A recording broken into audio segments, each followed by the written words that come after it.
Hi there, everyone. My name is Christian Eschbach, and welcome to another one of my album reviews. And I am finally caught up on the back catalog of Ghost as of this review, and I just have to do the brand new album next. We are talking about the 2018 release Prequelle today. I like this album. I'm just going to say that right off the bat. I like this album. And I'll tell you why I like this album. The only song on this album, or only track on this album, I got no use for, or I think is a waste of time, or I don't like, and I really think didn't need to be on here, is the very first song, "Ashes," which is a haunting little "Ring Around the Rosie" chant. The classic little girl sounds like it would be out of a Nightmare on Elm Street movie, all haunting, scary, oh, whatever the compared to all the other cool little intros they've used in the beginning and stuff like that, not a fan. After we get through Ashes, boringly starting off this album, because it doesn't even give it a good vibe. I mean, I kind of get where they're going with it in the flow of the album, but meh. From there, we go into Rats. Now, right away, I like this song. Perfect mix of heavy. It's got a great singable chorus. That whole rats, rats, rats, rats, it's really catchy. You can't help but enjoy it. It's a really, really good tune. I really get into it. Now, I am going to say I have made this complaint before. I'm going to make it again. Song titles. Oh my god, song titles. It honestly feels like sometimes the dude behind Ghost there, Papa Emperor Deluxe Kappa Wabba Doodoo. Sorry, to the fans. I've read a lot of that stuff. I've watched a few videos talking about the history of it and stuff like that, and I shake my head. I shake my head. I shake my head. Uh, and the reason why is some of these songs, if they named them in a way like Rats. Okay, Rats, you can't mistake Rats in any way title for the song. Okay, so it works perfect. That's kind of where things start to really take a turn for the worse on knowing which song is which. Okay. And it's annoying. And the other reason it's annoying is, once again, if you have a vinyl of this, it would be fantastic. I don't know if the vinyl would have the little, moving picture when you change the screen thing going on necessarily. I haven't seen the vinyl. Maybe it does, maybe it doesn't. That's kind of cool. I dig it. It doesn't quite pick up properly on here. It looks like flappy wings and stuff. Anyways, the the words are such a pain in the arse to read on the back, especially with my old man eyes, right? I mean, they're not horrible, but the font's not great for smaller font. It's one of the things I'm really picky about. I mean, the album looks awesome, but, the fonts. So I mix up some of the songs a little bit in here. Like Faith, for example. I know I really enjoy the song. I know I really get in the song, and I really love it when the album's playing. But when I go to read the title, I'm like, oh, which one's that one? And then we get to See the Light. I like See the Light. See the Light's good. Good tune. I enjoy it. It's really just kind of a really fun kind of song, really, honestly. All right. So, as I was saying, when it comes to Faith and See the Light, because of the song titling, I kind of blank a little bit on the songs. See the Light, I really enjoy. Like, it's got this great mid section and whatnot. And I really love with, what is it? With all of your hate, I grow stronger. I really love that part in the song when it gets going into that. I think it really sounds great. And the music behind it and the production is fucking brilliant. But I never would guess a song called See the Light. When you get into the next couple songs, you've got Miasma, instrumental track. So it doesn't matter what you call it. It's, holy my favorite song on the album. And because it's this great instrumental thing, and it's like this great little jam, even where all the different instruments are coming in different parts, and the sax solo. Oh, the sax solo at the end of the song, man! Like it's really great. It's got this great build up, and then you get to the sax solo at the end of the song, and it's like, what? Give me more! Give me more, man! Give me more! Yeah, I mean, because this is brilliant sax solo on that song. I mean, just wow, boom! Not expecting it. It comes completely out of left field right after the guitar solo, so you're not expecting. And then it goes in this sax solo, and it's like, where the hell has this been all my life? And then you go into Dance Macabre, and that's a beautiful, gorgeous song. I absolutely love it.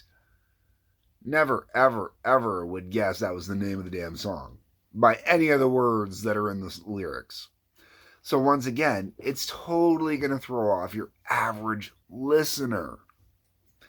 And then you go into Pro Memoria. Pro Memoria is my favorite song on the album with lyrics.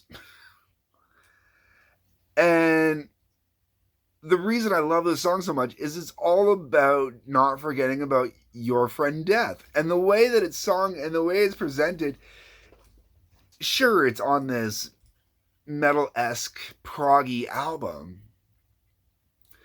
but the music on here, when you listen to it, reminds me of very European kind of guys in the bar, kind of like Krista Berg. I'm weirdly going to reference Krista Berg on that song with the way it's done. Don't forget about dying. Don't forget about your friend death. Don't you forget about when you die. Like there's just something about it. It's got this great kind of chanting to it and Viking-esque almost kind of vibe to it. And, there's just something about. I love this song, man. It's just brilliant. I'm gonna try and run through this now straight to the end. All right, my allergies have been driving me nuts. So after Pro Memoria, we got Witch Image. Witch Image is maybe the only other song after Ashes that I really doesn't do anything for me and is kind of a skipper for me. Then we get into Helvetis Fonster, which instrumental track. Not anywhere near as good as Miasma was. I do like it. And, it's kind of got a nice section in there. And it sounds pretty and stuff. But, after that, we go into Life Eternal. That's a very pretty song. It really... Life Eternal it's very, very pretty. And I absolutely love it, and I think it's kind of weird how pretty of a nice of a song it is. If you didn't know the context behind it, you could easily get away with playing it like kind of at a school dance, I think. Do they still do those? I don't know. And then we go into It's a Sin. It's a Sin's got this great vibe to it. It's a Sin definitely reminds me of Pet Shop Boys and a few of those kind of techno-y electronic bands. Pet Shop Boys really big. Maybe even a little early In Excess in there, maybe a little bit. But It's a Sin has really kind of got this great little vibe to it. It just really kind of 80s synth pop kind of vibe. It's really fun. And then the album finishes out with Avalanche. And Avalanche, it's a good tune. Finishes out the album decently. I don't know if it's the way I would have closed the album, but it's not like I would have changed the order of these songs. This album really does have the perfect flow through it. Most Ghost albums do have this brilliant flow. I really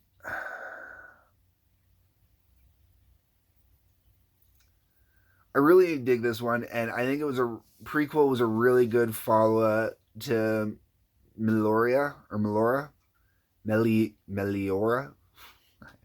See, get that one horrible. Great follow-up to it, and I'm kind of glad that I had that little break in the middle of the two of them by accidentally listening to two of the albums out of sequence, because Opus Eponymous I did completely out of sequence by accident, even though I wanted to do everything in sequence. And Prequelle definitely feels perfect if you think of it actually as a prequel and it going back before Memoria, the 2015 album.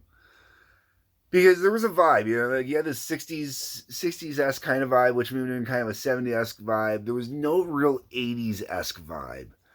And Prequelle gets more of that 80s-esque vibe in there because, like I mentioned, you know, you got a couple songs in there that definitely feel like they could be part of school dances. You get a great sax solo in there. It's the type of sax solo that definitely would have popped up in the songs in the 80s. It's a Sin is definitely an 80s sounding song. You know, so there's a lot of like 80s-esque stuff in Prequelle that was missing from the Opus Eponymous album, which felt like it kind of tried to jump past the 80s but didn't know what to do with itself. So it's really kind of cool that way to look at it, I think. I don't know. All I know is I get to go on to the new album next, so that's cool. We'll get to that soon. Anyways, folks, let me know what you think. That's what the comment section is for. Leave a comment below. Tell me your thoughts. Tell me your views. Tell me your secret hidden desires. No, don't tell me that. I don't really want to know. Because some of you guys are weird. Anyways. I'm joking, guys. I love y'all. Anyways, hit that like button. Hit that share button. Subscribe button. There's a Patreon link below. Peace. Love. Take care.